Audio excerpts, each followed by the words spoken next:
వైఎస్ఆర్సీపీ అధ్యక్షుడు ప్రతిపక్ష నేత జగన్మోహన్ రెడ్డి గారు 3 రోజుల పాటు వైఎస్ఆర్ జిల్లాలో పర్యటించనున్నారు.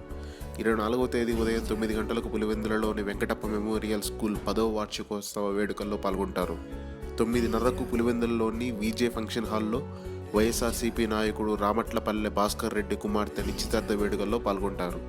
అక్కడి నుంచి నేరుగా 10 గంటలకు ఇడుపులపాయకు చేరుకొని అక్కడ కుటుంబ సభ్యులు, బంధుమిత్రులతో కాసేపు మాట్లాడతారు. క్రిస్మస్ సందర్భంగా ప్రత్యేక ప్రార్థనలతో పాల్గొంటారు. అక్కడ నుంచి 2 గంటలకు ప్రొద్దుటూరుకు చేరుకొని అక్కడ పార్టీ నాయకులు ఏర్పాటు చేసిన ప్రత్యేక కార్యక్రమాల్లో పాల్గొంటారు. అనంతరం కడపకు చేరుకొని పలు కార్యక్రమాల్లో పాల్గొంటారు.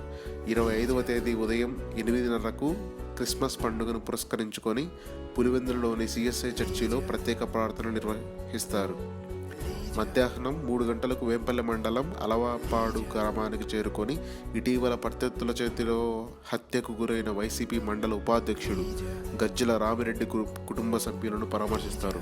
5:30కు కడపలో కార్పొరేటర్ మక్బుల్ నివాసానికి చేరుకొని ఆయన కుమారుడి వివాహ వేడుకల్లో పాల్గొంటారు.